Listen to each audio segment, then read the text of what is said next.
Independent Examinations Board, IEB, National Senior Certificate, and General Education and Training Certificate, ABET Level 4. South African Comprehensive Assessment Institute, SAI, National Senior Certificate. Benchmark Assessment Agency, General Education and Training Certificate, ABET Level 4. Department of Basic Education, DBE, National Senior Certificate, and the amended Senior Certificate, also known as Old Matric. Department of Higher Education and Training, DHET, General Education and Training Certificate, ABET Level 4. NATED N2 to N3 programs, and the National Certificate Vocational. Section 17A of UMalusi's Founding Act, the General and Further Education and Training Act, GENFETQA, number 58 of 2001, amended in 2008, states that as part of its standardization processes, Council may adjust raw marks. As a quality council in general and further education and training, UMalusi has the national duty to ensure that high quality education standards are maintained across all assessment bodies, both private and public.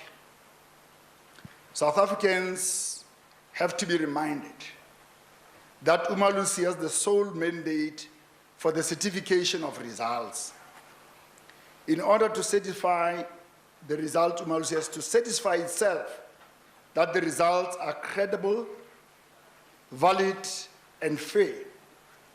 I want to emphasize that we derive this mandate from the law. This is clearly stipulated in our Founding Act, the General and Further Education and Training Quality Assurance Act. Therefore, no one has the right to pronounce on the credibility of results of qualifications on our sub-framework of qualification except UMalusi. Professor Volmink will be making those pronouncements this morning. UMalusi uses the same yardstick to quality assure the work of all assessment bodies: the Department of Basic Education, the Department of Higher Education and Training, the South African Comprehensive Assessment Institute, the Benchmark Assessment Agency, and the Independent Examinations Board. It is important to remember that in line with Section 28, subsection 2 of the Constitution, a child's best interests are of paramount importance in every matter concerning the child. Therefore, the most important beneficiaries of UMalusi's quality assurance work are the learners who are eager to know whether UMalusi has done its work to ensure the credibility of their hard-earned qualifications. Let me take this opportunity to thank all UMalusi appointed moderators and monitors, members of the Assessment Standards Committee, as well as UMalusi staff for putting immense effort in assuring the quality of assessment and examinations year after year.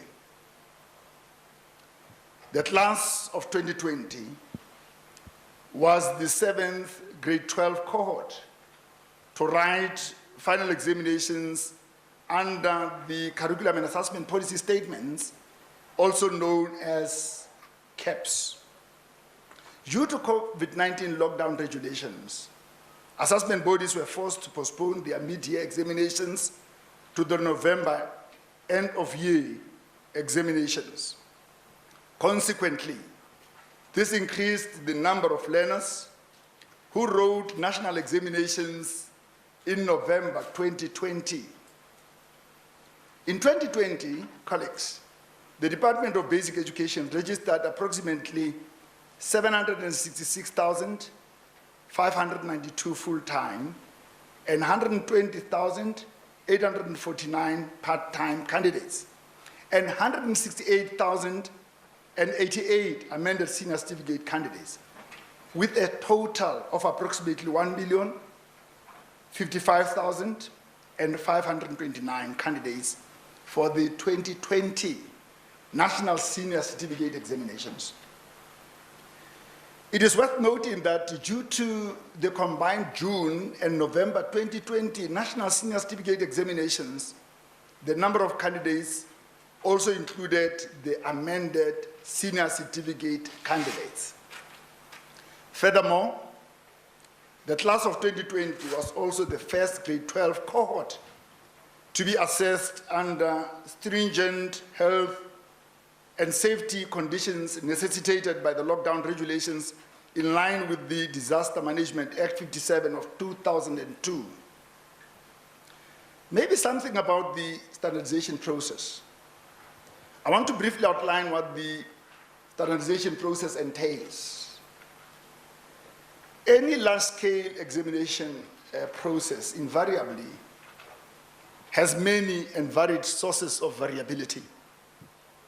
Most of these are unplanned, unintended, and undesirable. They vary from mistakes in a question paper to subtle issues of level of difficulty of a question paper and possible multiple and valid interpretations of questions. Standardization of learner performance is an important quality assurance process used worldwide to mitigate the impact on learner performance caused by factors other than the learner's subject knowledge, abilities, and aptitude. There are two main objectives of standardization. First, to ensure that a cohort of learners is not advantaged or disadvantaged by factors other than their knowledge of the subject, abilities, and their aptitude. Second, to achieve comparability and consistency of learner performance across the years and the various subjects within the given year. In short, colleagues, standardization seeks to mitigate fluctuations in learner performance. All right, UMalusi giving us a briefing there. We have to cut out of that. We'll bring you some of the headlines from that briefing in a short while. I want to take you straight now to the State Capture Commission. The Deputy Chief Justice, Raymond Zondo, has taken a seat. We understand that we're having a bit of audio issues. Do we have it? Not yet. All right, so we will take you there as soon as we get those audio sorted out. But remember that former President Jacob Zuma's appearance before the commission was scheduled for today until the 19th of February. And then we got a letter, well, we saw it this morning, and it was formally to inform the commission as a matter of courtesy, that's what it says, that they declined. This is the attorneys saying that it will not be appearing. That's Mr. Jacob Zuma. Let's go there now live. In the normal course of things, they worked during the festive season, but because of COVID-19, they worked in January this time around. The standardization decisions are all informed by qualitative and statistical reports, which include marking and moderation reports, statistical data as well as evidence-based reports from various assessment bodies. Subjects are standardized individually and in a non-iterative manner. Most significantly, the South African public needs to know that the standardization process is cumulative. It starts with the appointment of examiners, setting of question papers, moderation of question papers, verification of marking, and the ultimate standardization meetings whose processes mark the end of the actual standardization process. There are 8 principles that guide standardization. However, for this briefing, I will mention only 2 of these due to their significance. Our first preference is to accept raw marks as a fair reflection of learner performance. In general, no adjustment should exceed 10% of the total mark of the paper or the historical average. It should be obvious from the above 2 principles that one cannot have a fixed level of adjustment. An appropriate scaling operation must be employed to be consistent with these principles of standardization. In instances where raw examination marks are accepted, it is because, first, the examination has been judged to have been of an appropriate level. Second, the learner performance is in line with the average historical learner performance profile in the subject. Third, the conduct and management of the examination in the subject were not compromised. Council needs to satisfy itself that all assessment bodies have been subjected to the following quality assurance measures before it can approve the publication of results: moderation and approval of question papers, verification of the moderation of internal assessments, monitoring of the conduct of examinations, monitoring of marking process, verification of marking, standardization of results. UMalusi commends all assessment bodies for doing their best to comply with COVID-19 regulations in the administration, conduct and management of the 2020 national examinations. UMalusi also commends assessment bodies for exploiting the benefits of technology to conduct the bulk of their work during this period. The use of online platforms for online meetings and the introduction of online quality assurance and approval systems is highly commendable. Council appreciates the resilience shown by teachers, learners, parents, and guardians in ensuring that examinations continued despite the strenuous circumstances caused by the pandemic. UMalusi is fully aware that the impact of the pandemic took its toll on all stakeholders, including the learners. UMalusi notes with a great deal of empathy that regrettably about 7 markers and numerous other people involved in the marking processes lost their lives due to COVID-19. This is truly heart-wrenching, and we express our deepest condolences to the affected families and colleagues. We also note that during the marking of the 2020 national examination scripts, numerous markers on different levels, examiners, moderators, and monitors, were forced to withdraw themselves from the process because of testing positive for COVID-19. UMalusi conducted the monitoring of marking and related processes across all assessment bodies. More importantly, UMalusi moderators drew a sample of learner scripts to verify the quality of marking in various subjects. UMalusi attended online marking guideline meetings, whose purpose is to standardize and approve the marking guidelines for various subjects. Therefore, UMalusi is satisfied that there was a notable improvement in the quality of question papers submitted for approval by some assessment bodies. To ensure consistency, colleagues, we have met with all assessment bodies in the past few days and pointed out to them the need to address some areas of non-compliance which require their undivided attention going forward. Furthermore, UMalusi would like to take this opportunity to issue a stern warning to some unscrupulous members of the public who claim to sell UMalusi certificates on digital media platforms. Unfortunately, UMalusi has observed a disturbing increase in the number of crooks who sell fraudulent certificates on these online platforms. Kindly note that neither selling or buying of fraudulent certificates is a serious criminal offense. I want to repeat. Kindly note that either selling or buying fraudulent certificates is a serious criminal offense. Therefore, UMalusi is currently working with law enforcement agencies to track down these criminals and institute a legal process against them.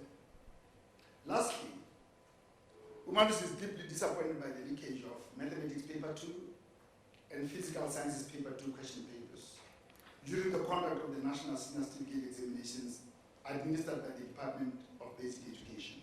We are on record as saying no paper must leak before it is written.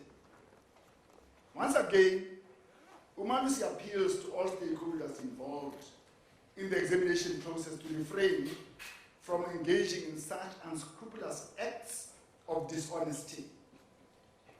UMalusi takes a dim view of paper leakages during the writing of examinations, as they have the potential to compromise the integrity and credibility of the examinations.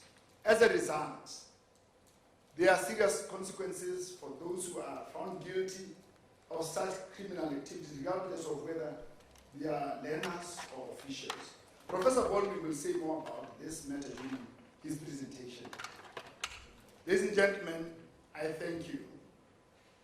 Please join me in welcoming UMalusi Chair of Council, Professor John Volmink, to deliberate on UMalusi's findings and its conclusions regarding the IEB, SAI, Benchmark Assessment Agency, DBE and DHET 2020 examinations. I thank you.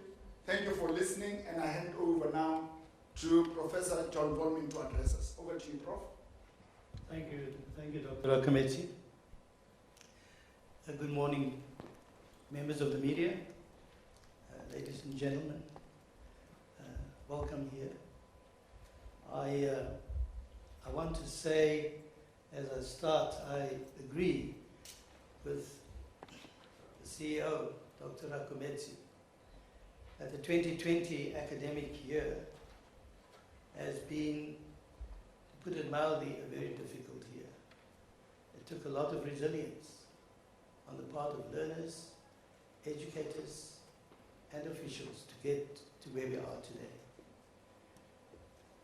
However, UMalusi has been entrusted with a very important legislative mandate that you've just heard from Dr. Rakometsi.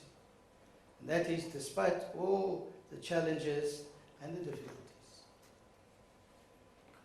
we have to assure the quality of assessments at exit points and to issue certificates to successful candidates if the council is satisfied that all the conditions were met. To this end, over the past 3 weeks, members of UMalusi Assessment Standards Committee and UMalusi staff have worked tirelessly to complete the work of reviewing and then moderating the results of learners in the following qualifications, and I will give those outcomes, starting with the Department of Basic Education, the DBE.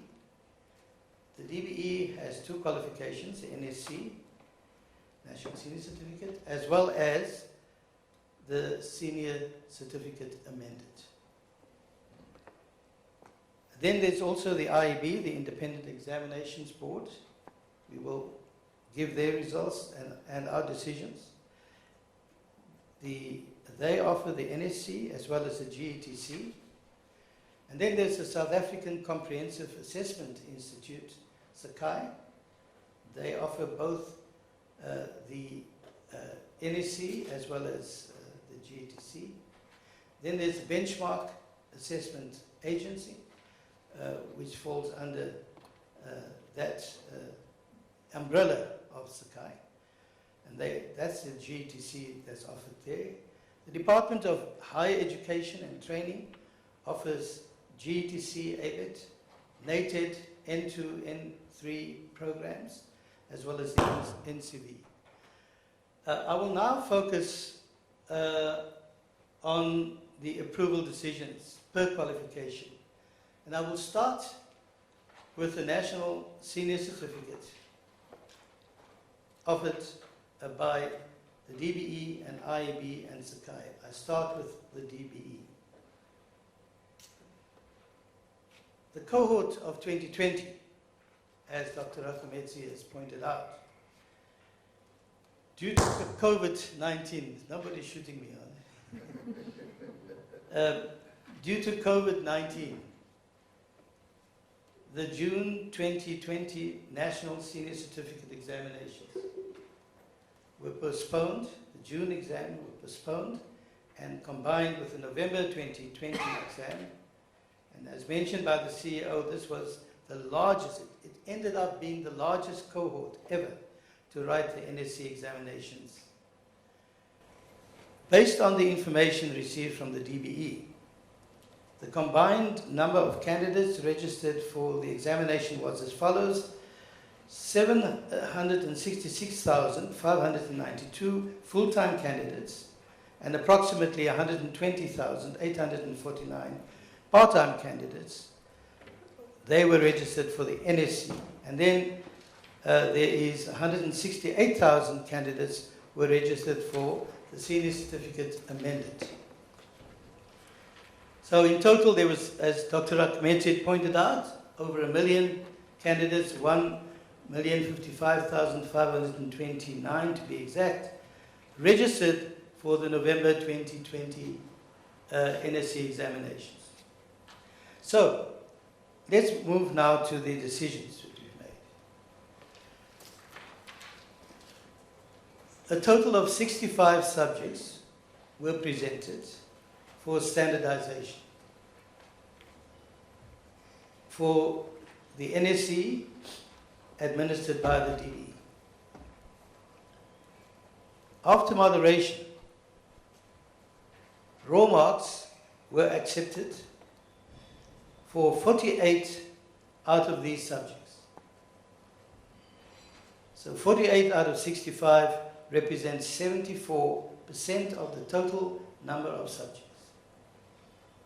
Maybe I should just pause here to explain that when I say raw, it doesn't mean that we didn't apply our minds to it. A raw mark is a zero adjustment. So you still think about it, and then you decide we do a zero adjustment, not another kind of adjustment. So we always aim at leaving things raw unless it's necessary to change it. So 74% were raw, and then moderation with mainly upward shifts towards the average historical learner performance profile was effected on 9 subjects, which is 14%.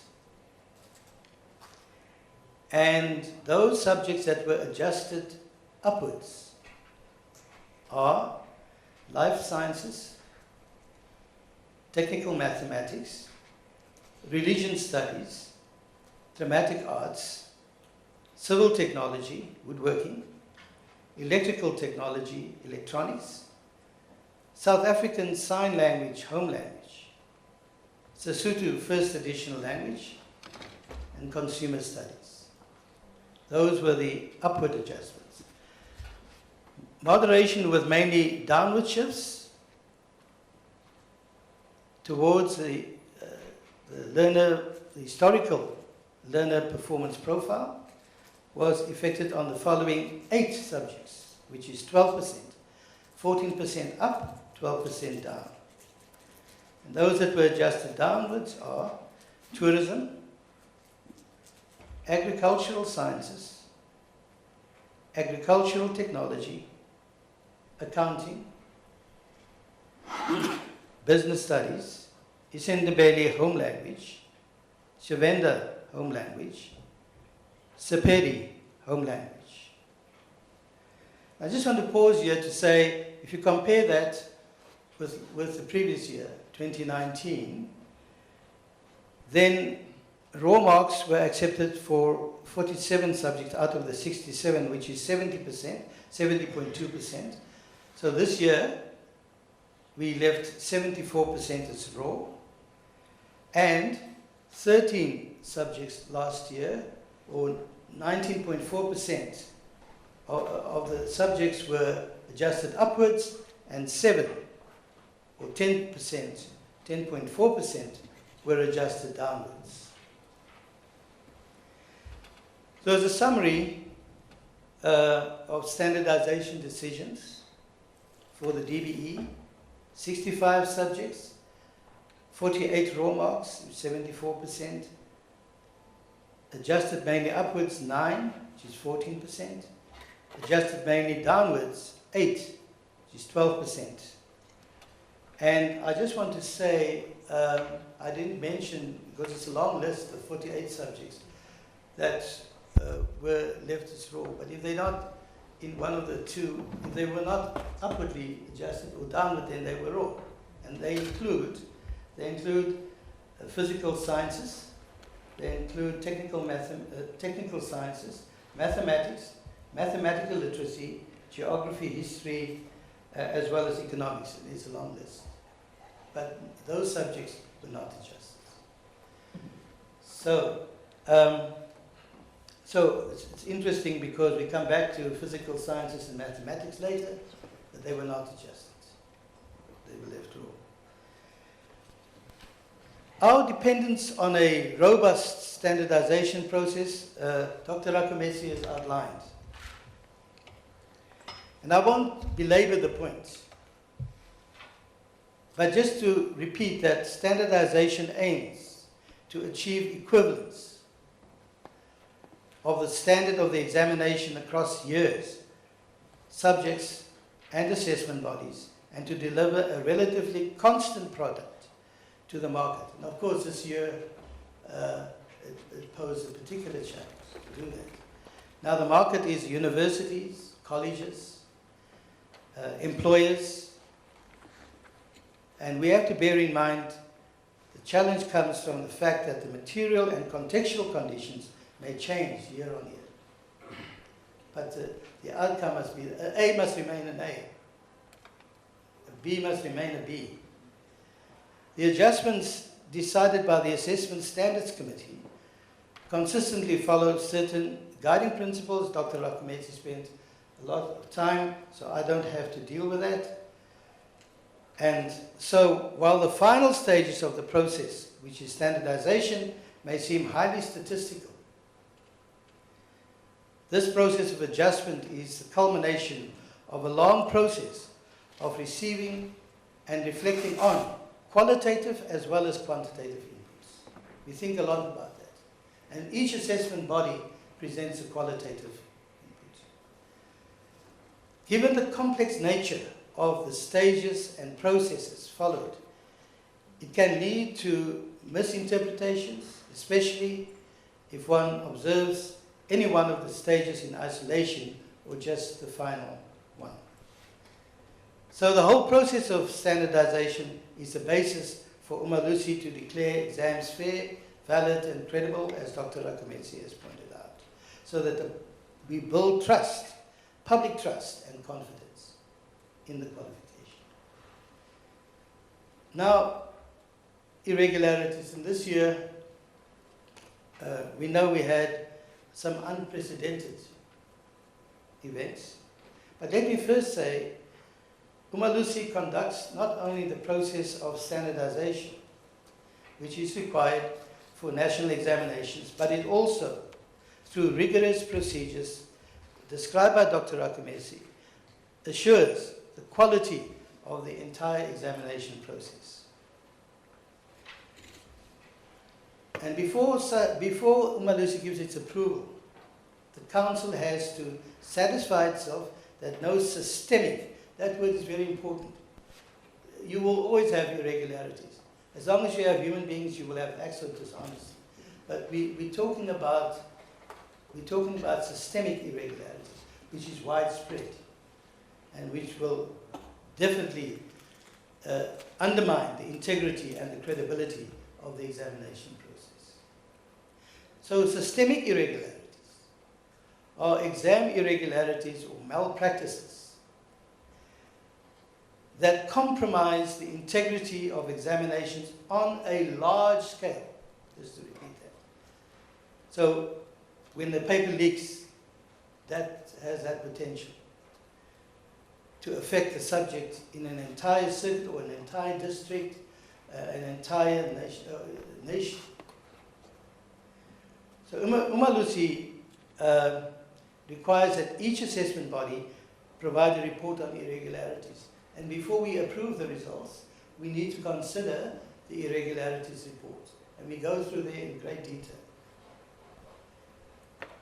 It is common knowledge by now that the examination of 2020, the NSC examination, the DBE, was marked by the unfortunate incidents of paper leakages that affected 2 subjects, namely mathematics, paper 2, and physical sciences, paper 2. Following an extensive investigation by the National Investigation Task Team, NITT,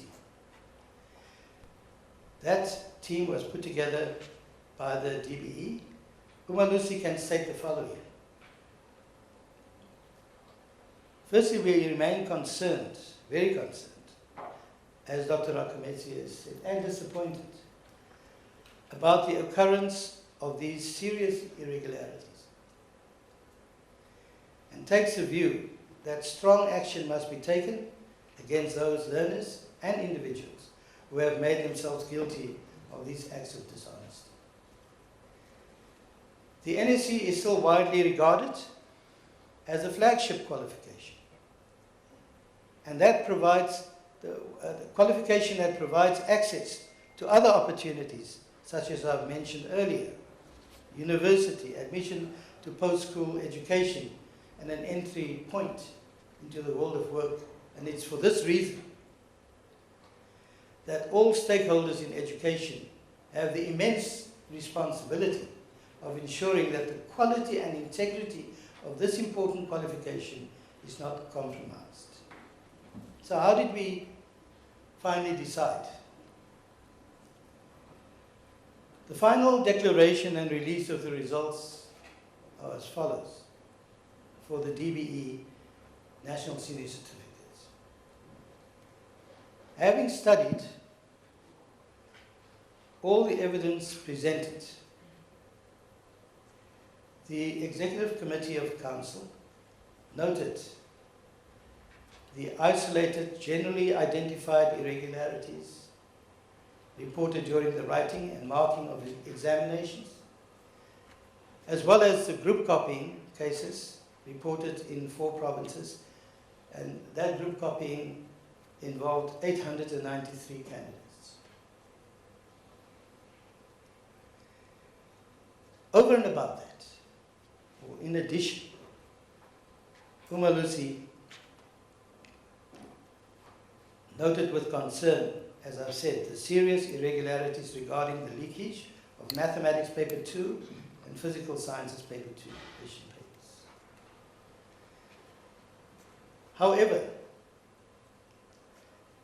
the Executive Committee is satisfied that, based on available evidence, there were no systemic irregularities reported,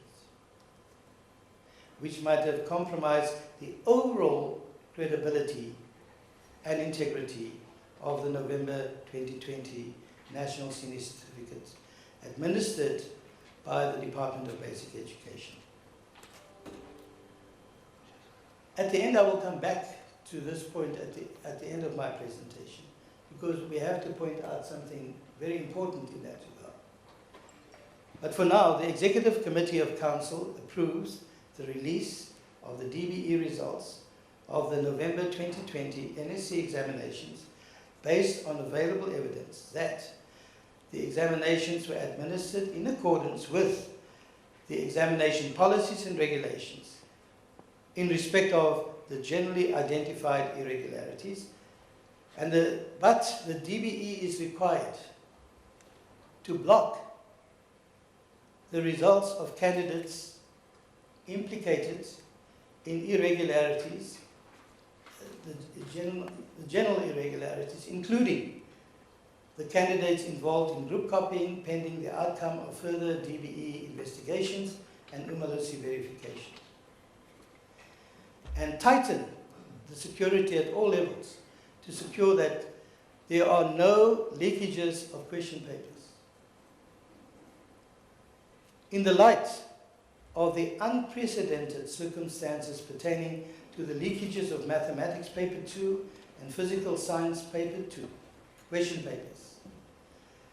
EXCO resolved as follows. Where there has been unauthorized access to question papers, and where there is evidence beyond being a passive recipient of the papers, the results of the implicated candidates should be blocked pending further investigation. In all other cases, the results should be released. The DBE is required to address the directives for compliance and improvement highlighted in the Quality Assurance of Assessment report and submit an improvement plan to UMalusi by the 26th of March 2021. Given the challenges, the Executive Committee of Council commends the DBE for conducting a successful and credible examination overall, despite challenges presented by COVID, as well as the leakage of question papers through social media. That was the NSC for the DBE. And as I said, I will come back to what could happen at the end of my presentation. But let me go through the other qualifications. The Senior Certificate Amended, administered by the Department of Basic Education. What did you call it, Dr. Akamesi? The Senior Certificate Amended? Yes. The Opa Matric? Now that one is approximately 167,733 candidates who were originally scheduled to write in June. They sat for the senior certificates, amended in November 2020. And there were 35 subjects that were presented for standardization. After moderation, raw marks were accepted for a whopping 33 subjects out of the 35. The figure represents 94.2% of the subjects for which the raw marks were accepted, and moderation was upwards was affected on 2, while no subject was adjusted downwards. So in total, 35 subjects presented, raw marks 33, adjusted upwards 2, adjusted downwards 0. Having studied all the evidence presented, the Executive Committee of UMalusi Council noted the isolated irregularities reported during the writing and marking of the examination for the SC amended. However, EXCO is satisfied that there were no systemic irregularities reported which might have compromised the credibility and integrity of the November 2020 Senior Certificate amended administered by the Department of Basic Education. Therefore, the Executive Committee of Council approves the release of the DBE results of November 2020 Senior Certificate amended examinations, and it's based on the following. The November 2020 Senior Certificate amended were administered in accordance with the examination policies and regulations. But the DBE is required to block the results of centres, candidates implicated in irregularities, pending the outcome of further DBE investigations, as well as UMalusi's verification of that. And secondly, to address the high absenteeism of the candidates, huge absenteeism. In the light of the unprecedented circumstances pertaining to the leakages of Mathematics Paper 2 and Physical Science Paper 2, EXCO resolved as follows: where there has been unauthorized access to question papers and where there is evidence beyond being a passive recipient of these papers, the results of the implicated candidates should be blocked, pending further investigations. In all other cases, the results should be released. The DBE is required to address the directives for compliance and improvement highlighted in the Quality Assurance Report of UMalusi, and present an improvement plan to UMalusi by the 26th of March 2021. But EXCO would like to commend the DBE for conducting a successful and credible examinations despite the challenges faced during 2020, including COVID-19. Can we now move on to the IEB? The National Senior Certificate Examinations administered by the Independent Examination Board. There were 12,024 full-time candidates and 1,139 part-time candidates who wrote the NSC examinations administered by the Independent Examinations Board. They had 66 subjects that were presented for standardization. And after moderation, raw marks were accepted for 46 out of those 66 subjects, and that represents 70% of the subjects for which raw marks were accepted after moderation for the IEB. Moderation with some upward shifts, mainly upward shifts, was affected on 8 subjects. And those 8 subjects were accounting,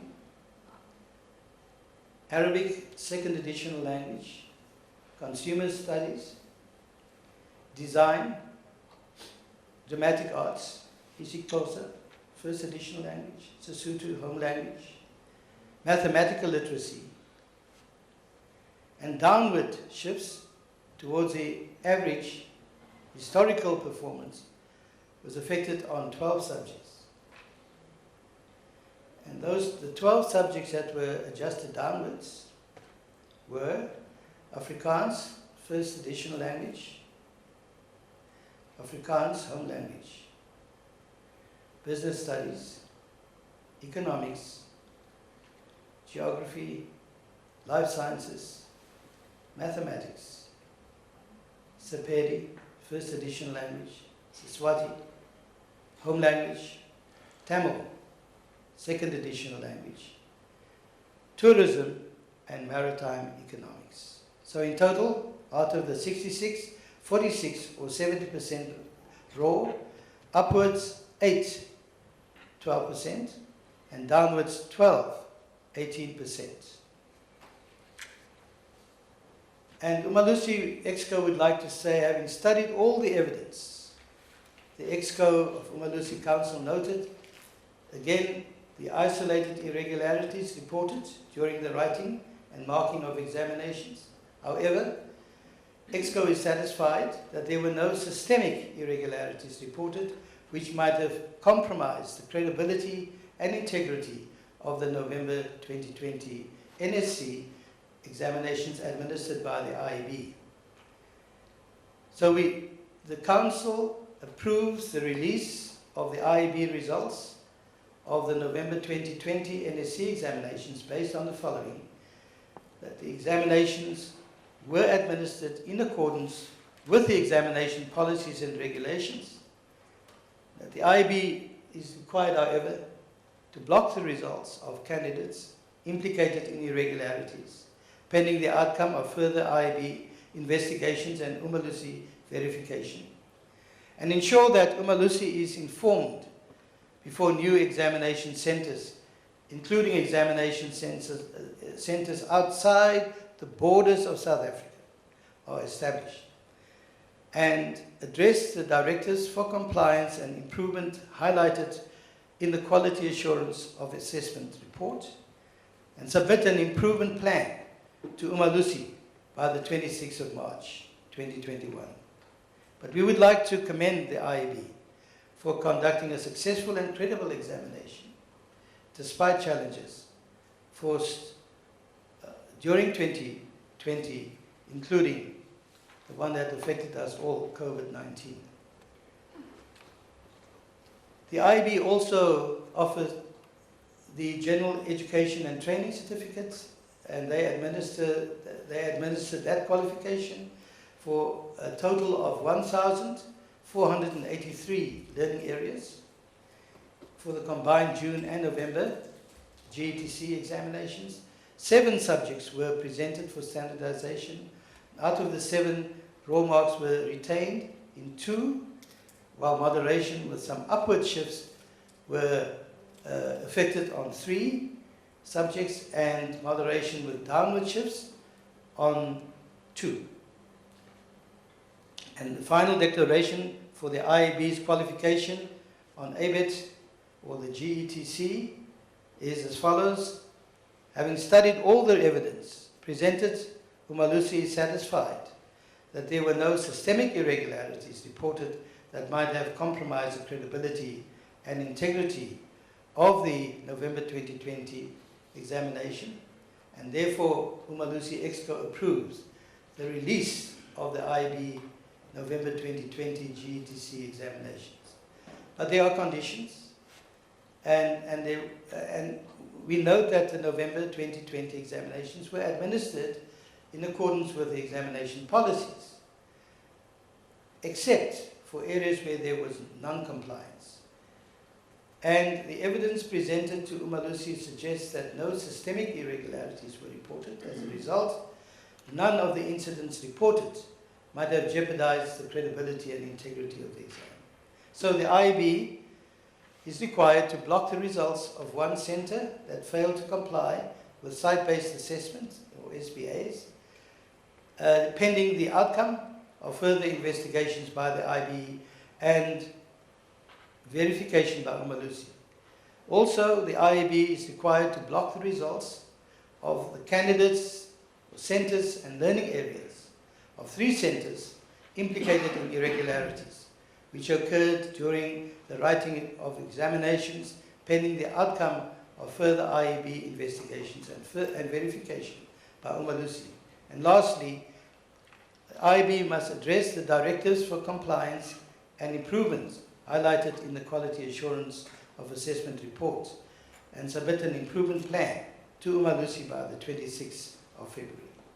Generally, the Exco commends the IAB for conducting a successful and credible exam for the GETC ABET examination, and we urge the IAB, however, to pay attention to the areas of non-compliance. The last National Senior Certificate is administered by the South African Comprehensive Assessment Institute, or SAI. According to the enrollment statistics received from SAI, the total number of registered candidates were 2,927.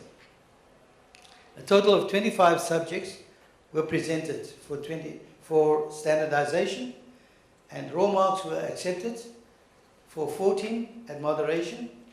This represents 56% of the subjects for which raw marks were accepted for SAI.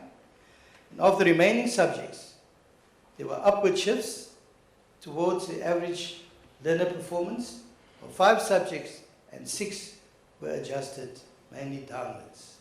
So for the SAI examination, the NSC, there were 25 subjects, 14 raw, that's 56%, 5 upwards, 20%, adjusted mainly downwards, 6, which represents 24%. There were isolated irregularities that were noted and reported during the writing and marking of examinations. However, Exco feels that there were no systemic irregularities reported which might have compromised the credibility and integrity of the NSC administered by SAI, and therefore approves the release of the SAI results for 2020. As before, one of the reasons is that the examinations were administered in accordance with the examination policies and regulations, but SAI is required to ensure compliance with the conditions for its provisional accreditation as an assessment body, including not assisting unaccredited examination centers to bypass the registration and accreditation requirements. And also, the SACAI must address the directives for compliance and improvement highlighted in the Quality Assurance Report of UMalusi and submit improvement plans by the 26th of March. Other than that, we commend SACAI for conducting a credible examination, successful examinations, despite the challenges. For the SACAI's examination on the GETC, ABET Level 4, a total of 74,000 candidates, 74,063 candidates wrote the GETC ABET Level 4 examinations. 26 learning areas were presented for standardization, and of those, raw marks were accepted for 8, moderation for upward shifts towards the historical learner performance was affected on 9, and downward shifts were also affected on 9. And in summary, final declaration and release of the results for the SACAI GETC, UMalusi is approving the release of the results despite the isolated irregularities reported and non-compliance.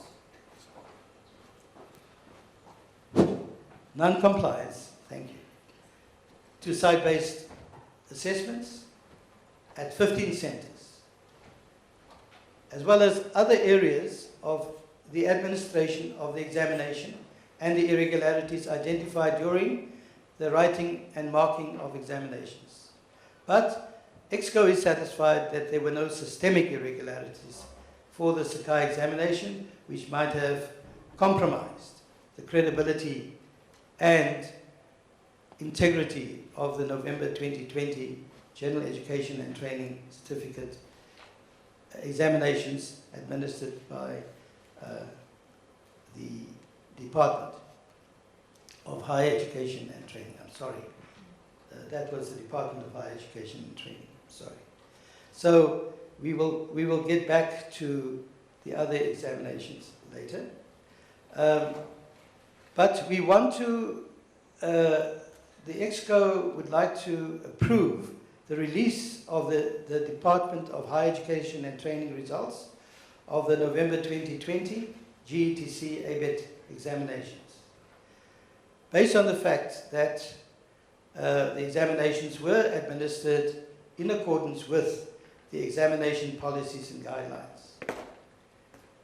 The department is required to block the results of 15 centers that failed to comply with site-based assessments, instructions, and pending the outcome of further investigations by the DHET and verification by UMalusi to block the results of the centers or candidates that were found to be irregular during the writing and marking of the examinations, pending the outcome of further investigations by the DHET and verification by UMalusi, and to address the directives for compliance and improvement highlighted in the Quality Assurance Report and submit an improvement plan to UMalusi by the 26th of March.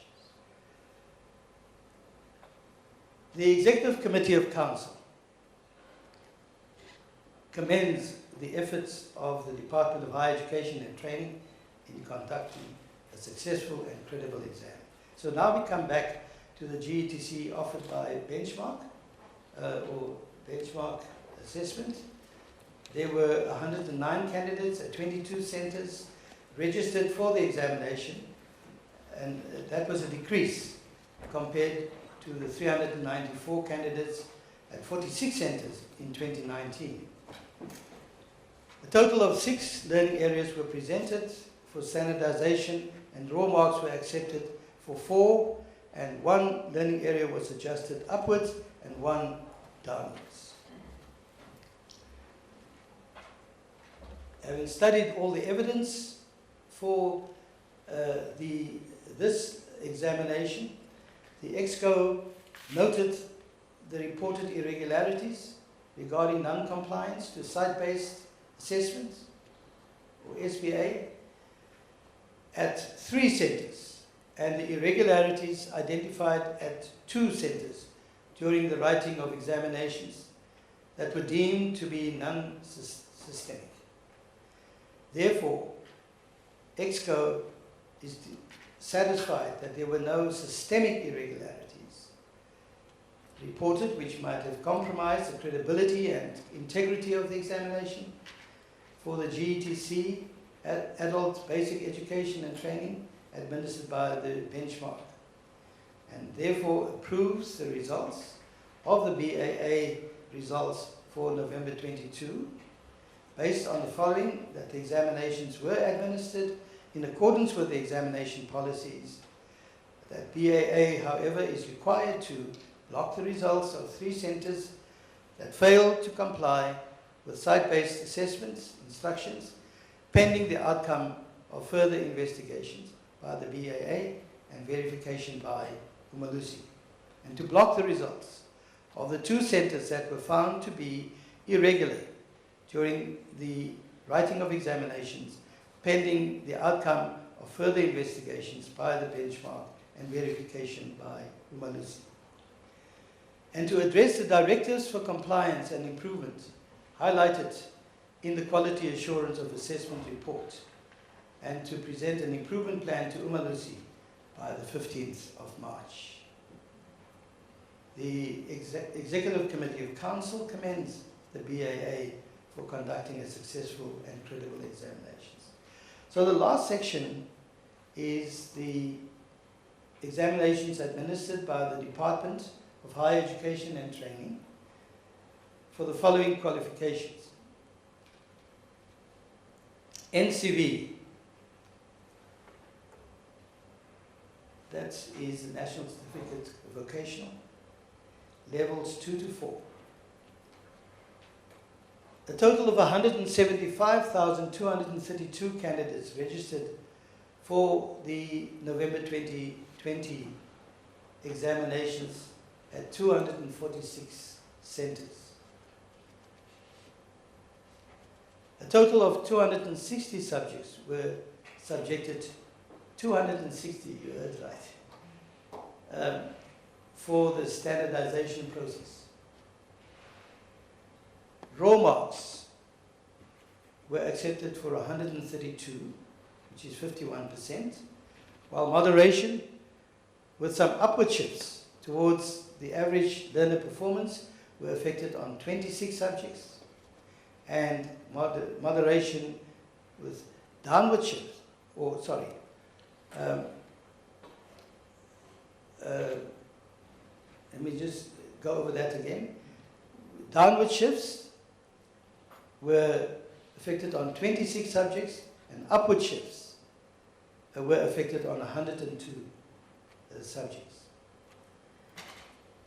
So, for level 2, there were 86 subjects, and level 3 there were 86, and level 4 there were 88 subjects. For level 2, raw marks were accepted for 41 out of the 86 subjects. 42 were adjusted upwards, and 3 only downwards. For level 3, NCV level 3, there were 86 subjects. 45 were left as raw, 33 mainly upwards, and 8 downwards. And finally, level 4, 88 subjects, 46 raw, 27 mainly upwards, and 15 mainly downwards. So the final declaration and release of the results for the NCV levels 2 to 4 is as follows.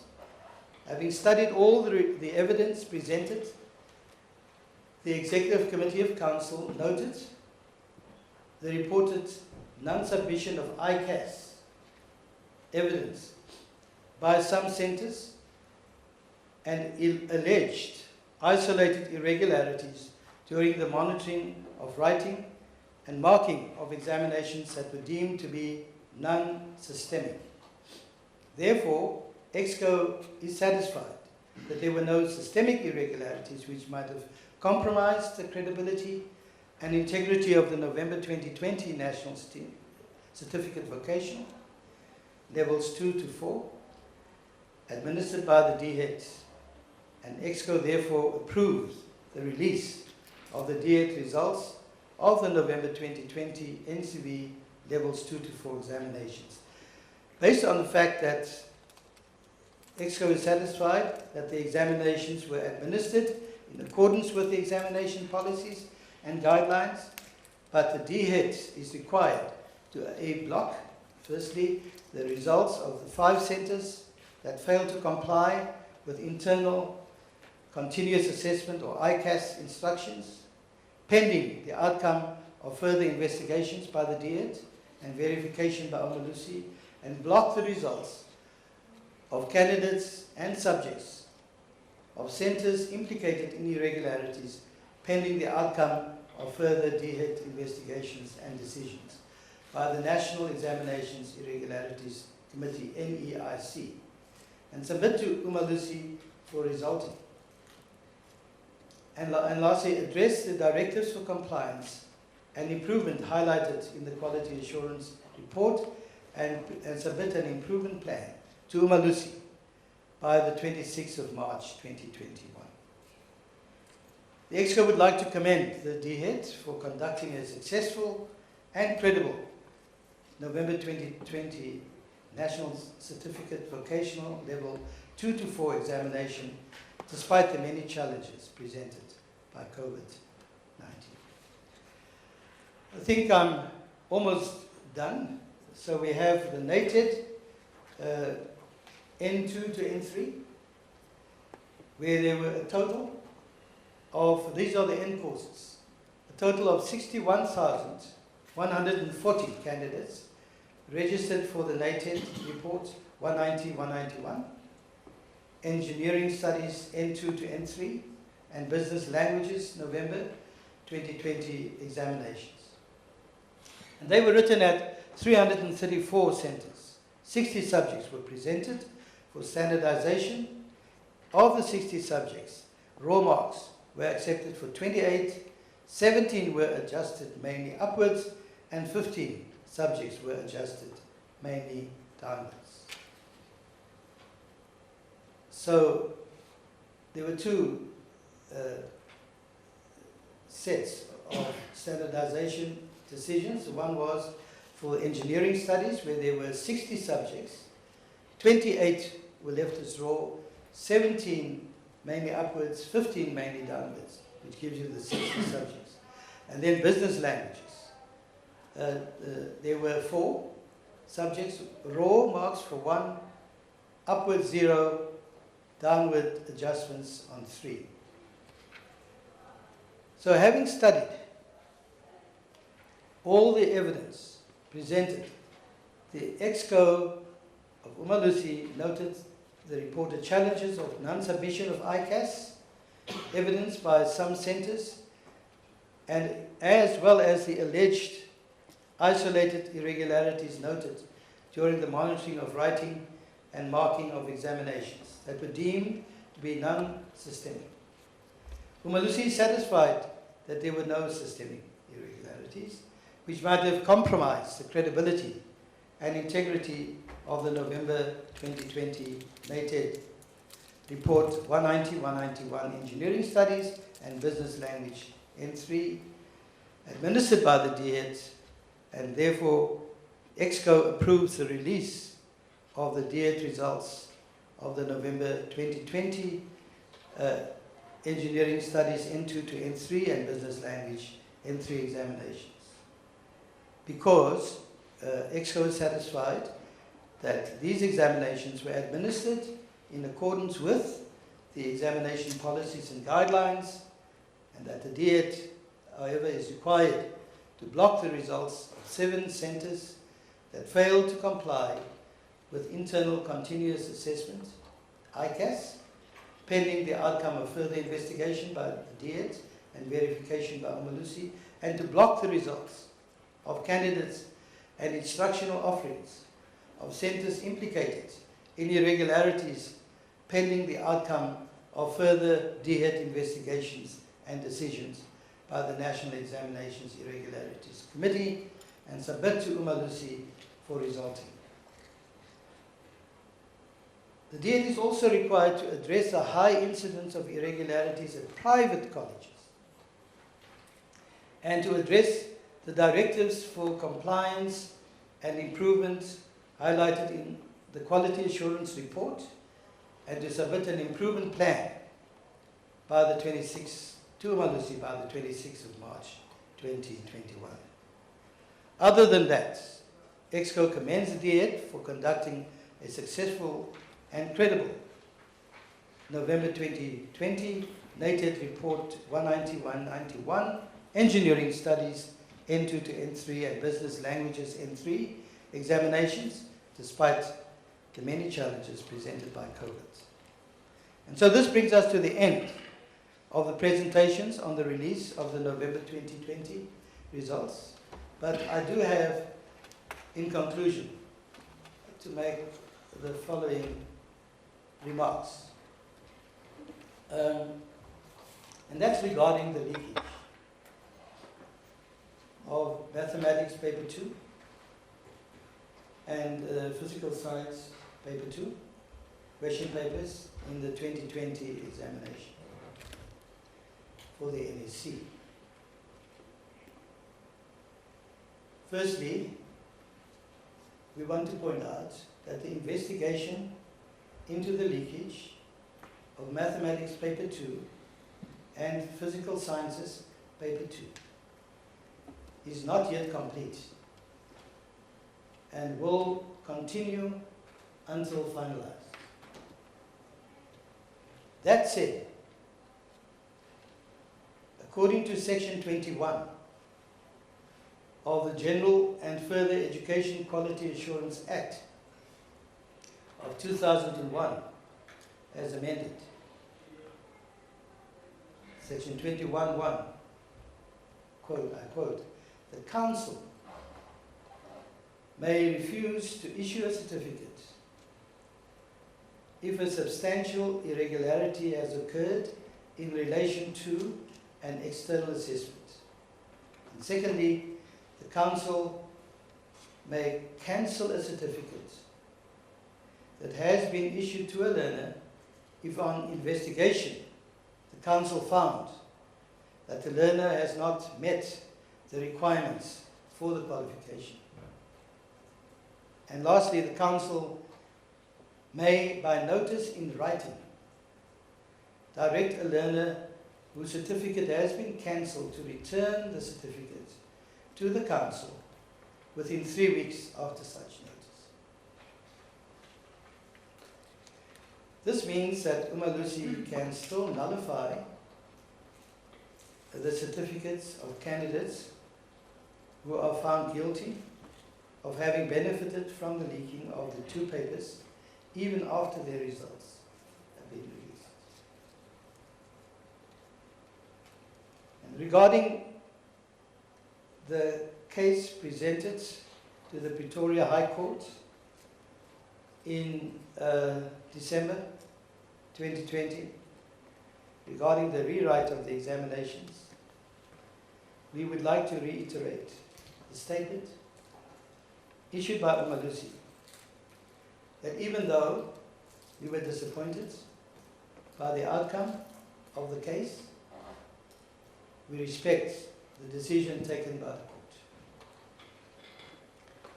There is no doubt that the use of technology in the spread of leak papers has added another dimension, another challenge to the management of irregularities by assessment bodies. Therefore, UMalusi encourages all assessment bodies to strengthen their systems and do everything they can to avert the leakage of examination papers in future.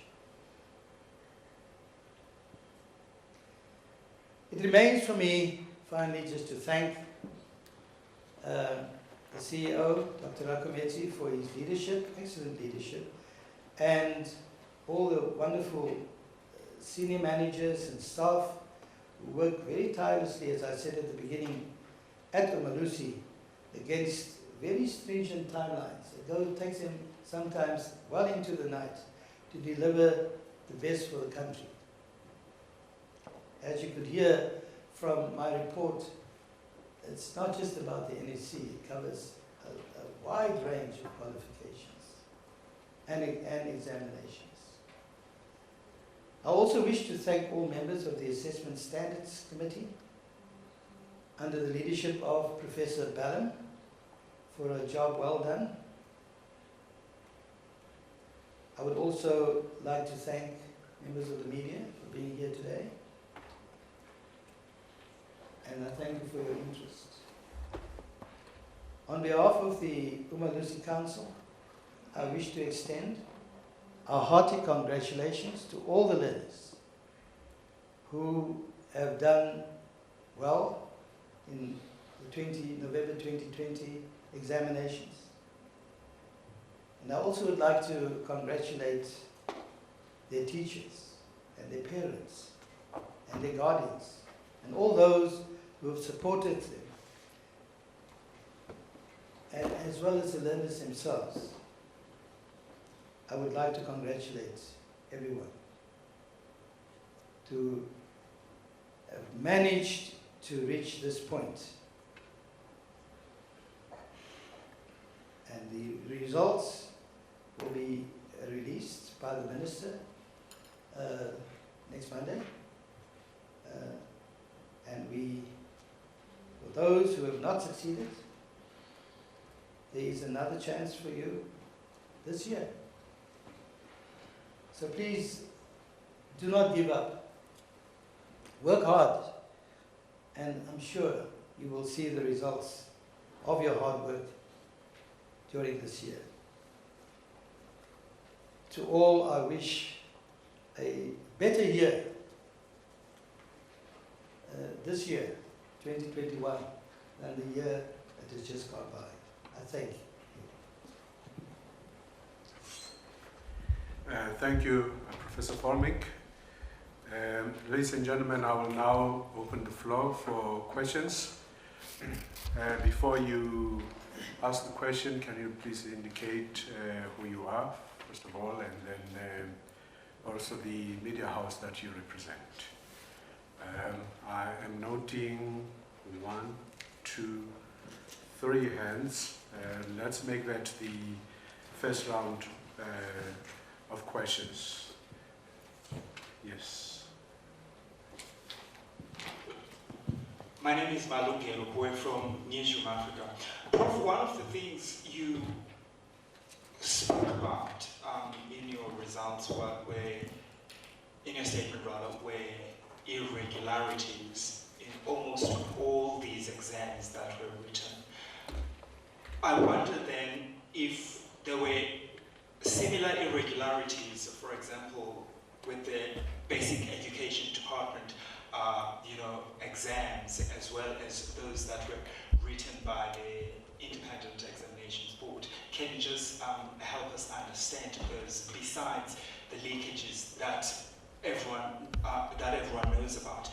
Also, help me understand, you spoke about adjustments. There were 7 subjects, in fact, that were adjusted upwards in the basic education department certificate, and as well, you also spoke about 8 that were adjusted downwards. Explain to me then what you mean when you're saying that these subjects were adjusted upwards and downwards, and what was the rationale behind that? Does it mean you've given those who wrote those exams, for example, more marks, or you took away marks from them, and what was the thinking behind that? Thank you very much. Thanks, Malungelo. Thank you. My name is Masako Komani from SABC News. I just also wanted to find out about the adjustments, because you also mentioned that you can't adjust more than 10%. Some of these subjects that you took up in the National Senior Certificates, I see that we have accounting and maths literacy. How much did you adjust those by? Are you able to take us into confidence in regards to that? as well as you also spoke about the IEB, that there were three, I think it's 3 centers that were implicated in irregularities. Are you able to share with us what type of irregularities were those? Yeah, I'd appreciate that. Thank you so much. Thank you. Thank you, Matric. Gentleman in front. Good morning, Robinson from Power FM. I just want to find out, you say that during your assessment you found that there were irregularities, isolated cases, you say. What would it take for these irregularities to, in your opinion, to be considered as substantial or systemic? Is there a threshold? Do you have a number of cases that you need to have for them to qualify as systemic irregularities? And I also want to find out, when the department went to court, they say that the advice they got from UMalusi was that what happened with the leakages of those 2 papers would have amounted to the credibility and the integrity of those exams would have been irrevocably compromised. Is that the view that you still hold today, or upon inspection you found out that the program wasn't as big as you thought? Thank you. Those are the questions for the first round of questions. Yeah. So I just want to deal with make a general comment before Dr. Akamesi. Sorry, I apologize. Before Dr. Akamesi takes some of these questions, and I will also do that. The meaning of an irregularity. I think that was the one common theme running through the different questions. Even the one that you have. What basically people are asking, what is systemic and what is isolated? Now, whether you have an examination in this country or in any other country in the world, there will always be irregularities. But some are technical. So somebody could come in without having an ID, that's an irregularity. But it's not an act of dishonesty.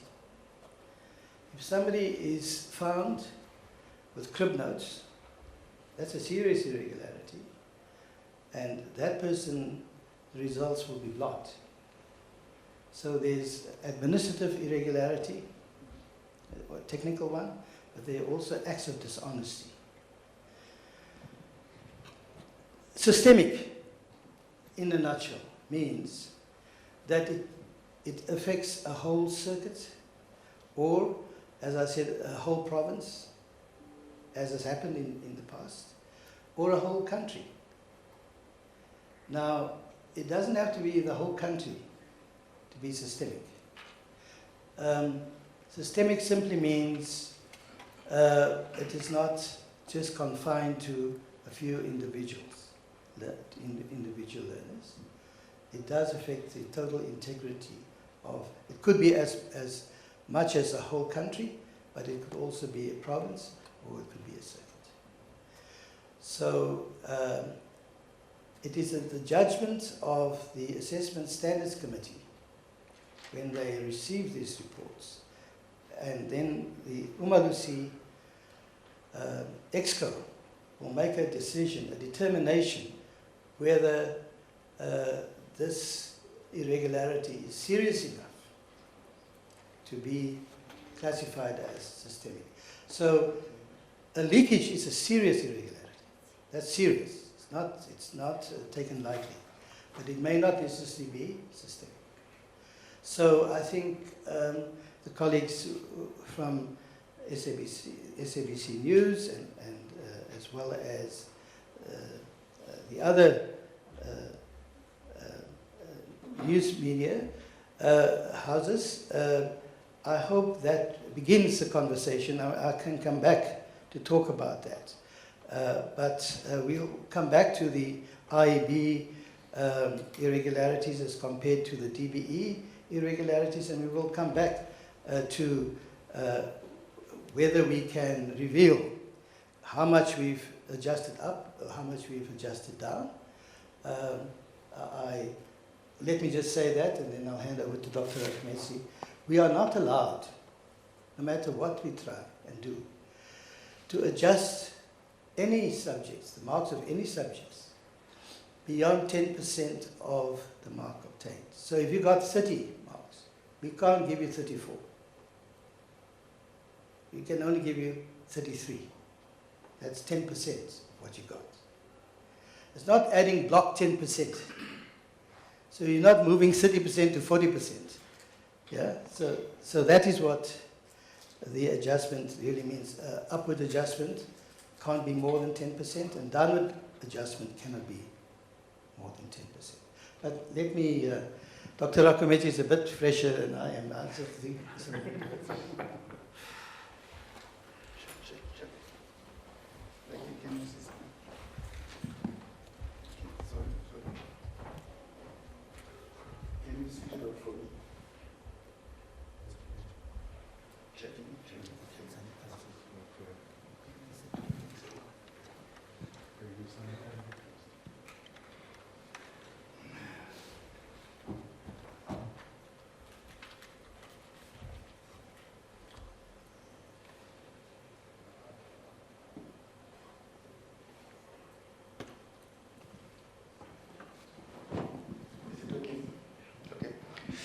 Thank you very much, colleagues. Prof. Volmik has already answered the questions around irregularities. I'll only amplify some points that he has already made. I'll just mention some of the irregularities that we experience. And it is across assessment bodies, and it is to varying degrees. A learner writing a subject at the wrong level. You are registered to write English home language, but at the point when you are given question papers in the examination room, you are given English first additional language. And you continue to write. As a student, you realize only at the end that I was writing at a different level. That is an irregularity, and vice versa, and vice versa. Crib notes is common across the world, And with crib notes, it may be that a student has intentionally come with crib notes so that he gets assisted by those crib notes. But it could also be out of negligence that he forgot the notes with him in a mathematical case, this instruments case. He's forgotten the notes in there. It's inadvertent. And when you look closely at the crib notes, you may find that he's writing mathematics, but the notes that he has in his mathematical box, they are for physical science. You see? Then you have to judge each case on its merits. Students who forget to hand over their cell phones. A serious one will be an imposter candidate, where I would come in as Rakometsi to come and write on behalf of Prof or vice versa. That is a serious one, because then it is not that candidate's work. So like I said, there are similarities across the different assessment bodies, and there are also differences. But when it comes to the leakages for 2020, it is only the Department of Basic Education that experienced leakages. The list of the kind of irregularities is very long. There are many. They are varied. And like Prof. Volmik has indicated, some are administrative, some are individual irregularities that people cause, technical irregularities and so forth and so on. Regarding the adjustment of marks or non-adjustment of marks and retention of raw marks, the guiding principles are very clear. We articulated some of them, but I'll amplify them now. That we are guided by the 5-year norm in a subject.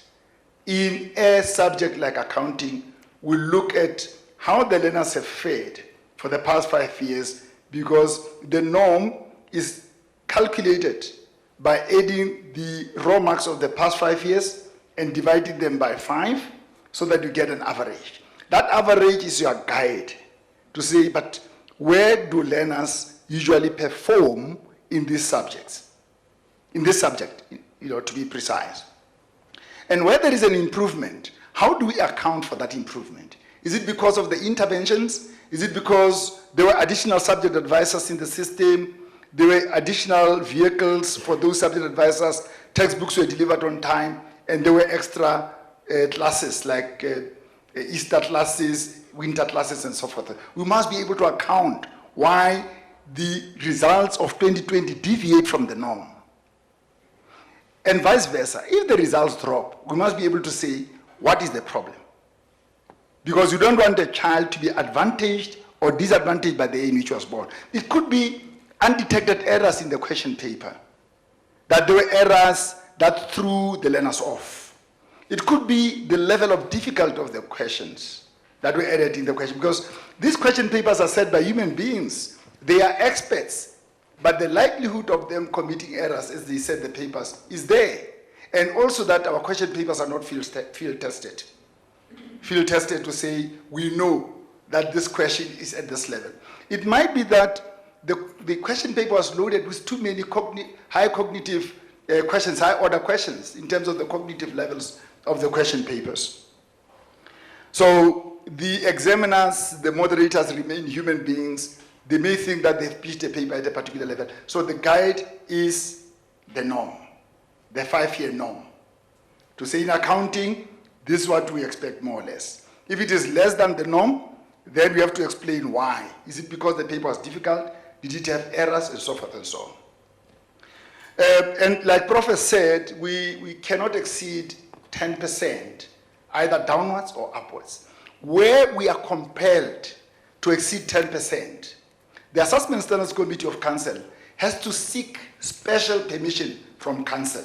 They will defer the decision and say, we will not be able to finally pronounce on this. This is tentative. Our pronouncement is tentative. It still has to be endorsed by Council to say, Council, please allow us to deviate from the norm so that then we exceed that. I think that takes care of your question, Mahlako. Unless you would want the specifics about the margins in each subject, which we can provide after this media briefing. If you want the margins to say the downward adjustment was by plus 2% or plus 3%, whatever, that can be provided by Mr. Taunyani beyond the meeting. Regarding the IEB irregularities, it was, in the case of NSC, it was cell phone cases. Cell phone cases where learners came in with cell phones. Is that where we want to block? Yeah. And then with GET, site-based assessment was not available. It was not done. And it is part of the component that is critical for us to pronounce on the credibility, validity, and fairness of the results. If the learners did not do site-based assessment, a very important component of the results of these learners is not being properly quality assured because they did not do that work. With regards to the question asked by the colleague from Power FM, I'm sorry, colleague, I missed your name, but I know you're from Power FM. When we talk about systemic irregularities, we're talking about irregularities that affect the whole circuit, irregularities that affect the whole district, or the whole province, or the whole country for that matter. And then to the other extreme, we've got isolated irregularities, where we've got learners with criminals, an imposter candidate, and so forth and so on. Now, in the case of the leakage that we had last year of the papers, mathematics paper 2 and physical sciences paper 2, we say they are not systemic because with the evidence available to us as we speak, we are not sure the extent to which the paper leakage had spread. That is why UMalusi proposed that there should be a rewrite, because with WhatsApp we are not able to identify the extent of the leak. So had we had a rewrite, had we not been overruled by the court, we would not be debating to say to what extent did the spread. As things stand, because the investigations by the different bodies assigned to do this work have not been completed, we are not able to say. That is why Prof is saying, we'll release the results, but if upon presentation of further evidence, we realize that a candidate who was actively involved in the irregularity of these leakages of the papers, we've got the right, according to our founding act, to recall that certificate. Yes, indeed, at the time when we said the papers had been irrevocably compromised, it was on the strength of the report that had been presented to us by the DBE. And we made that pronouncement boldly because of what had been presented to us. The DBE has now come back to us to say we are not able to determine the extent to which these papers have leaked or have spread. Hence, we are saying we cannot punish learners based on speculation. There should be evidence to the effect that they spread to this individual before that individual can be condemned. I think it clarifies the issue. At that time, based on the evidence presented to us, we made that pronouncement. Now, based on the evidence presented to us on Friday by the Department of Basic Education, we are now saying what Prof has just said to us in terms of the pronouncements. I think this takes care of the issues that were raised. Thank you very much. Thank you. Could I just add to, I think the point about whether we still hold to that view, I think Dr. Akamesi has answered that question, that the paper has been compromised. See, if UMalusi has one job, and that is to make sure that the examination is beyond reproach. So if an assessment body reports to us that the paper is leaked, and they can tell us only 10 people got it, then we can deal with it. But if an assessment body comes and tells us paper is leaked on an electronic social media platform, and we don't know, we still don't know, then we have to err on the side of caution. We can't be cavalier about it. And so our advice, not our demand, was rather write it over. If the papers were written at that time, I would not have had to mention what I did. And Dr. Akamesi also had said that we can actually withdraw. I would hate to be a learner with that hanging over my head. And UMalusi never acts out of vengeance or spite, but it does so according to the regulations. And at the moment, based on available evidence, we're releasing the results. But the investigation continues. Thank you, Prof. Colleagues, any more questions? I see Matlako's hand. We had also requested that some questions could be sent to us via WhatsApp and other digital media platforms. I will check with Khalfelo later. Matlako noted, the lady on the far left. Anybody else? Okay, go for it, Matlako. I just wanted to find out, you've obviously admitted now that you are working on evidence that has been provided to you as a quality assurance body by the Department of Basic Education. And seemingly this keeps evolving from the beginning when we were sitting at the issue of there should be a rewrite in terms of, these two subjects.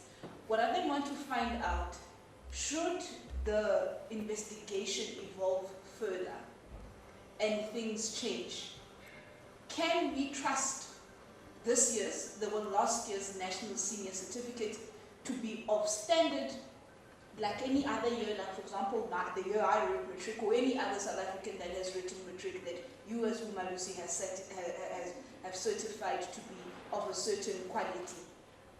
And also, as a quality assurance body, do you then confidently, before the country, are you sure of what you're telling us in terms of that you are happy to have the department release these results? Because you have admitted that we obviously are in an era of technology. You are unable to, be sure enough to say this is how far this has gone. Investigations are ongoing. I just wanted to find, what does this say about yourselves as a quality assurance body? Thank you. Thank you. Yes, ma'am on the... Greetings, Cindy from the American newspaper. One of the things I would say that the colleague touched on, I wanted to ask about, it's the technology and coming into education, and also we're saying it affects the credibility. From the side of UMalusi, is there any interventions in terms of technology and strengthening also your ability to fact check everything in terms of the subject, so that we can be confident in terms of the credibility, looking at the technology side of things? Secondly, my question would be, in the presentation, Prof did actually touch on the fact that there has been an increase in terms of certificates being sold online, which also uses technology platforms. Do we have maybe stats of this increase that in investigation maybe suggests that this is how much we have seen in terms of that? And can you please touch how this affects the credibility of education and qualification in our country, seeing that? Thanks. Thank you. Kaukana, anything from your side? We've got one question that came from Ayanda Mtepa. She's from the Daily Matric. She asked, what will happen to candidates found to be involved in leaks?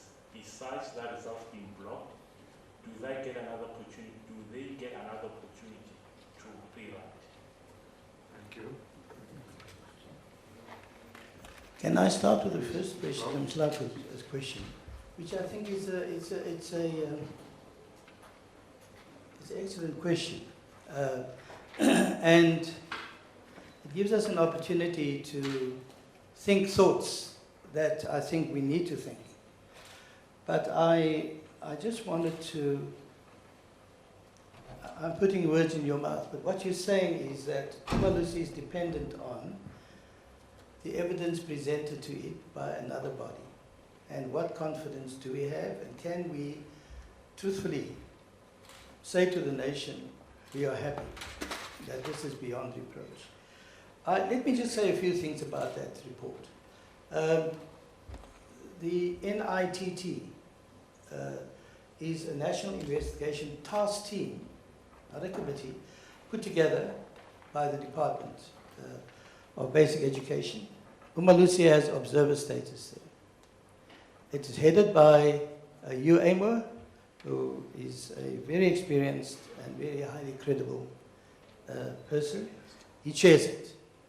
And I missed it because I was on the flight from Cape Town yesterday afternoon, but I believe there was a presentation on TV, so you probably do understand some of the issues. But I just want to say, let me just say a couple of things about that.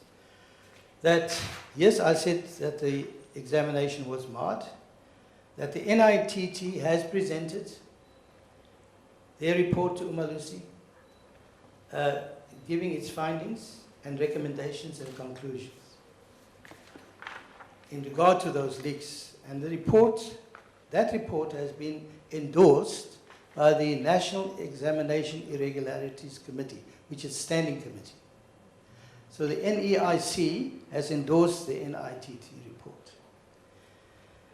The conclusion of the NITT report is that based on available evidence, there is no reason, I quote, no reason why UMalusi should not certify the 2020 NSC results.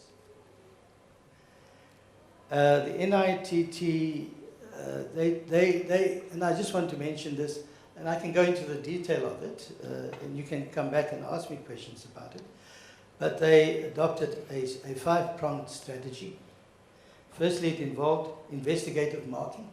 So it wasn't just people sitting around a table and making up an answer. There were 5 things: investigative marking and verification. Secondly, there was a statistical analysis of raw marks. Thirdly, there were interviews with the candidates that were known to have received these papers. Fourthly, there is an investigation ongoing by a private forensic IT investigator. So that leads to the point made that you raised. And then, of course, the Hawks have not finished their investigation. And the Hawks would not tell us at the moment it's a sensitive matter. So the investigation to establish the source of the leak, that is really the Hawks' focus. Our focus is on the spread. So if we feel that it has spread, then we can't say what we've said. But I do want to say that one of the recommendations, there were many recommendations in this report, but let me give you 2 examples. The NITT, first you look at the source of the leaks. Then they looked at the extent of the leakage. Then they wanted to answer a question whether the credibility of the 2020 NSC examinations was compromised in any way. And if so, what is the extent of the compromise? You know? So an exam that leaked is compromised, irrevocably compromised. But the second part of that question is to what extent? And if it is systemic, then we can't say what we've said. But cut a long story short, I can be more specific if you want to come back to me. They've said actually it would appear that the leaks were limited to small numbers, so far as we know. And because of that, it is fair for us and defensible to say the examination was not compromised overall. I just wish that, in hindsight, they did rewrite, because nothing would have been hanging over the head of any learner. And nobody would ask a question like you did, and legitimately ask the question, is this paper worth, the question in the back of our mind is this really credible? Well, as far as we are concerned as UMalusi, we are happy that based on available evidence it is. But public opinion is a different matter. And I can't dictate what public opinion should be. And therefore our advice was rather write it over. Yeah. Thank you very much, Prof. Can I just maybe start on the question of Mahlaku that Prof has just dealt with? You'd appreciate the fact that we don't do the investigation ourselves. We are a quality assurance body, we do oversight. We receive reports. Because we cannot be player and referee at the same time. We have to receive the report and look at that report. We interrogate that report, and the processes of interrogating the report that the department presented to us is very rigorous. It's very rigorous by EXCO. Now, having looked at that report, Council is now saying these results are credible. The results are credible, and that statement is made boldly, looking at the processes that we follow. Should there be anything that went undetected, even in the report of the department, with their further investigations going on, we'll revisit the matter. But as things stand, my advice is that the learners, next week when they receive their results from the minister, they must celebrate. The body that has been entrusted with the responsibility of pronouncing on the credibility of the results has pronounced the results are credible. Unless, as an individual candidate, you know that you cheated, then don't celebrate, because we may come back to you. I think the message is clear. Unless you know deep down in your heart that I cheated, I got that question paper, I actively participated in the leaking of the paper and distributing it, and it helped me. But I am getting my results. Don't celebrate. Wait before you celebrate. But as for the rest, who know that they are innocent, UMalusi as a quality assurance body has pronounced after following its rigorous processes. Regarding the technology, I want to repeat the point, Sinesipo, that we have just made, that we don't do the investigations ourselves, so we don't have the technology to test the system. We receive reports. However, cell phones are not allowed as part of the technology. They're not allowed in the examination room because you and I know what you can do with technology. If for instance, I'm asked about photosynthesis, I can go to my cell phone and get the definition in the exam room. That is why cell phones are not allowed. But as for the mechanisms to block the spread of the leakages on cell phones and not, UMalusi does not have that technology, and it is not in our space to have. We'll receive the report from the assessment body consent, and we are going to pass judgment on the report that we have received in the manner in which Prof has indicated. To pronounce that, having received the report, having scrutinized the report, we say these results are credible, and they have to be celebrated. The issue of certificates that are fraudulent, we don't have the statistics, but we're now having evidence that it is spreading in the country. I'm going to give you a very sad example of something that happened last week. Here is a person, he sells a certificate to an individual somewhere in the country, not far away from Pretoria. And this person pays 500 Rand of the 2,500 Rand that has been charged. He pays 500 Rand. This fraudster has the audacity, when he can't deliver the certificate, to send that individual to 37 General van Reineveld Street in Pretoria. That is the address of UMalusi.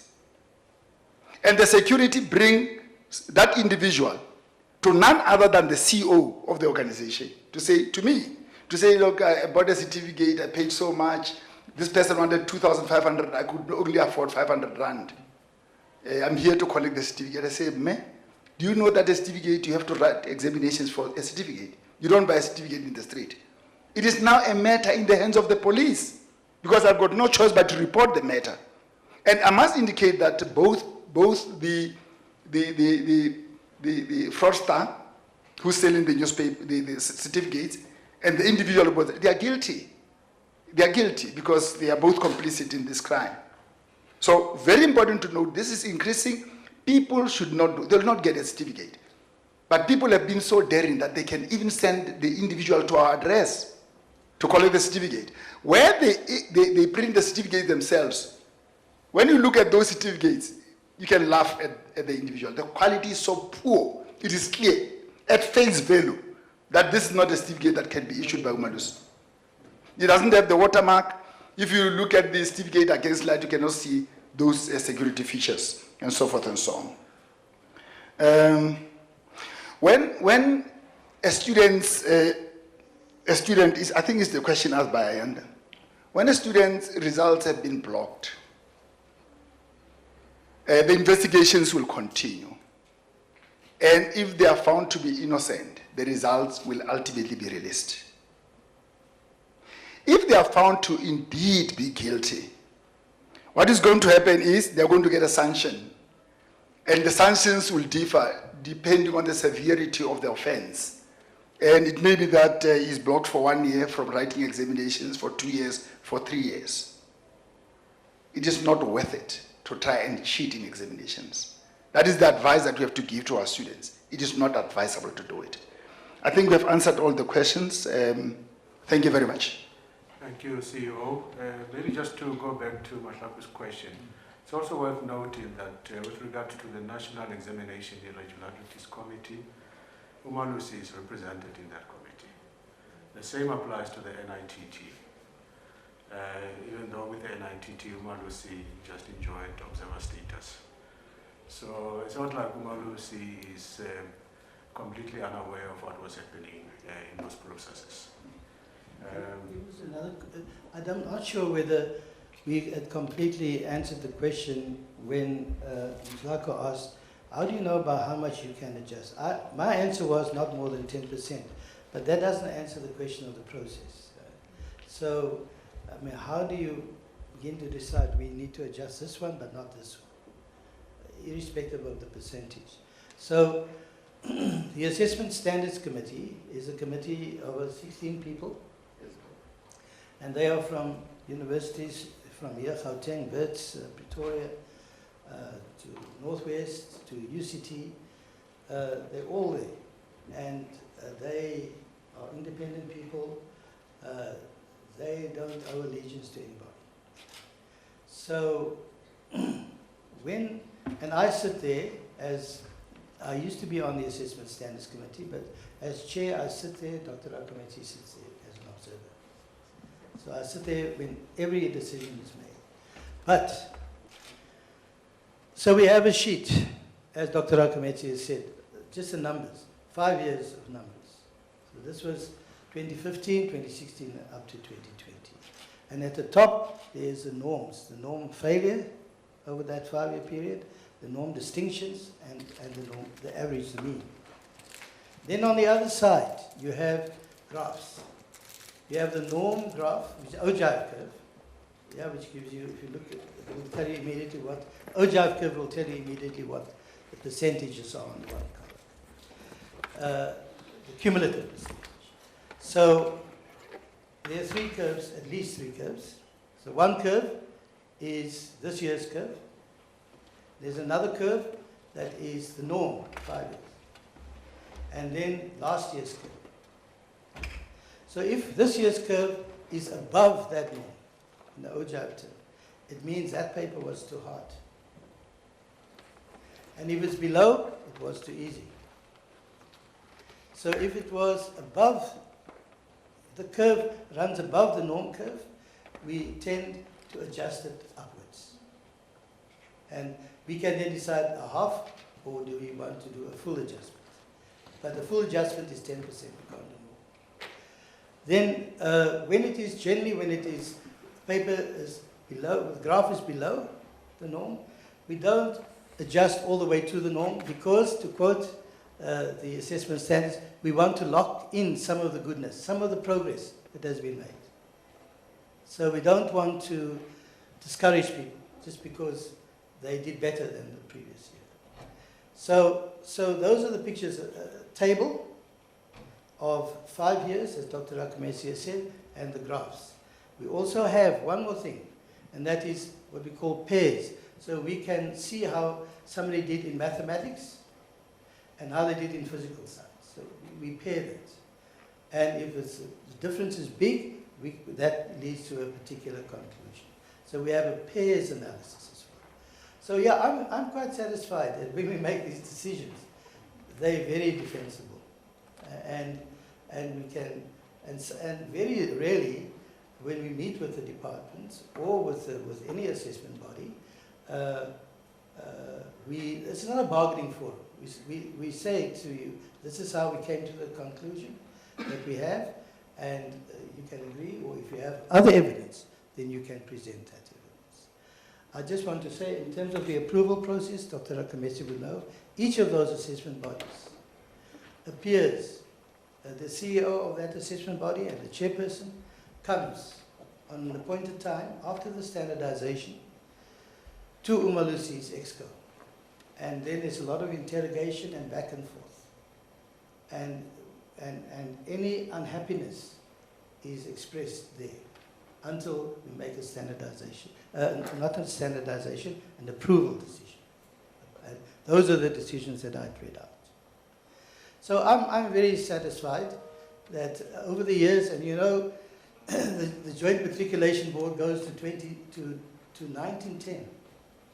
And then there was, so this is 100 and more years of knowledge that has been passed down, how to do these things. So I'm very happy about the process. I think the challenge of technology is a new challenge. This year we were caught by that, but we will learn and we will put in place things to deal with that new dimension. Thank you, Prof. Any other questions, colleagues? This will be the last round if there are any questions. Yes, ma'am.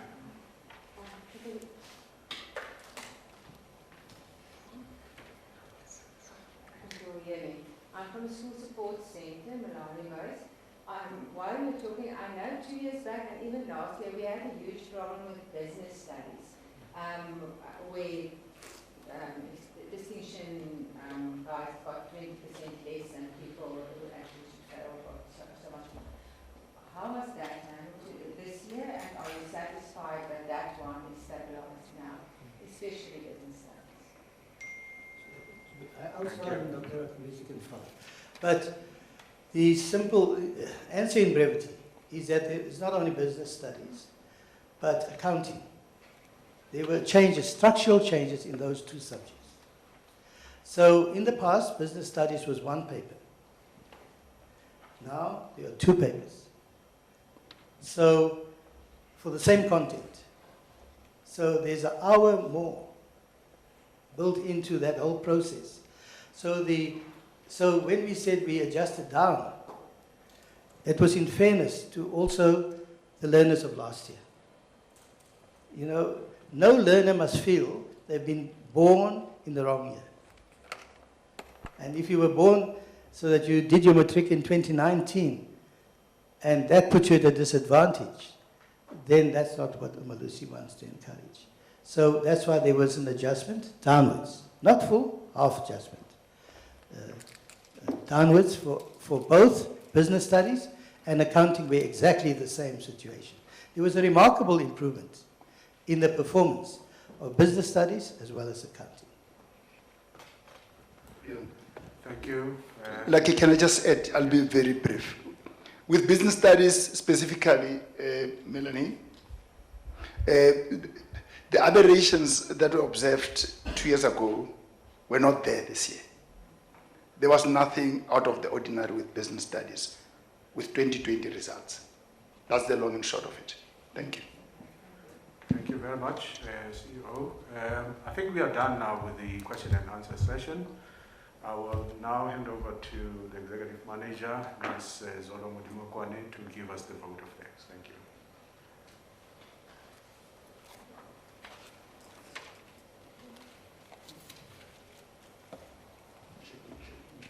Can you sort this out for Zolo?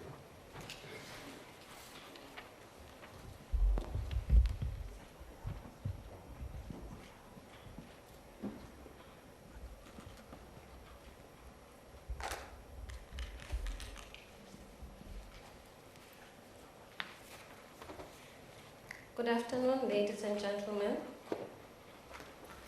and members of the media. As we come to the end of our media briefing, it gives me great pleasure to extend our sincere gratitude to all of you for your presence at this 2020 approval of results media briefing. This day marks not only the end of a growing process, but an important milestone for UMalusi and the various assessment bodies, as they deliver finally on the promise to their stakeholders. Those stakeholders being the cohort of 2020, the learners themselves who wrote this examination, and we know behind each and every candidate, there are people involved. For example, there are parents involved, there are guardians involved, there are teachers involved, there are also school principals involved. So we're saying to them as well, this marks the end of that process, the end of all the hard work that they had to endure. Firstly, let me convey my thanks and appreciation in particular to the following. Firstly, I'd like to thank all the members of the Assessment Standards Committee. In the words of Prof. Volming, for a job well done, because in his speech, Prof said, we thank the Assessment Standards Committee for the job well done. I don't want to spoil those words because that is a mouthful. I also want to extend a word of gratitude to Professor Volming himself, who is the chairperson of UMalusi Council, for providing visionary leadership and for steering this process. This process is one of the processes, ASC is a committee of council, but this is one of the processes that has the keen eye and attention of Prof. Volming as a member of, as the chairperson of UMalusi Council. Then I also want to convey a special word of appreciation to the members, to the UMalusi Executive Committee of Council for sacrificing their time to go through all the reports. Each assessment body is expected to submit detailed reports, and the Executive Committee of Council is expected to go through all those reports.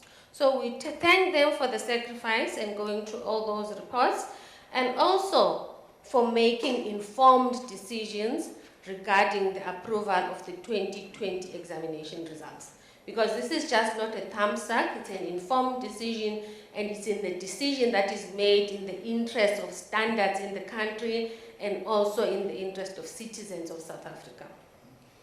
I also want to thank the CEO of UMalusi, my boss, for his excellent leadership, for his support, and for strategic guidance, as well as UMalusi executive management, senior managers and staff who worked tirelessly and against stringent timelines. I'm telling you, we've been working for the rest of last year. Previously, we would have a break in January, but this difference this year is that we've been working since January 2020. We haven't even taken leave since then. We don't know when we will take leave. But thank you, colleagues, for all your support and your hard work. A special word of welcome, of thanks goes to all the assessment bodies for delivering a successful and credible 2020 examinations, despite all the challenges we experienced in 2020, including the COVID-19 pandemic. A word of appreciation also goes to the ladies and gentlemen in this room, and also those that are connected through different media platforms, and also the media in particular, that we really support, we really value and appreciate your support in communicating the mandate of UMalusi. In conclusion, let me wish the class of 2020 all the success they deserve in their future endeavors. In the same vein, this day marks the first day of the class of 2021. It's the first day of school, so this is the first day of the class of 2021 in grade 12. We also wish them a very successful academic year, and we wish them everything of the best. And in conclusion, I just want to say, for those who are traveling back to your respective destinations, you travel safely. For those that are connected through the different platforms, we hope that you had a disturbance-free platform, and we hope that you will join us in future engagements of this nature. Then lastly, please join us for a finger lunch. If you don't, we have the CFO here. That will be declared fruitless and wasteful expenditure. So in our interest, please join us for finger lunch after this session, and thank you very much for your attendance.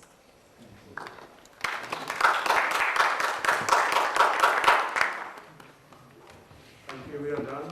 Thank you very much. Colleagues who want one-on-one interviews with either the chairperson or with the CEO, you can talk to me. Thank you.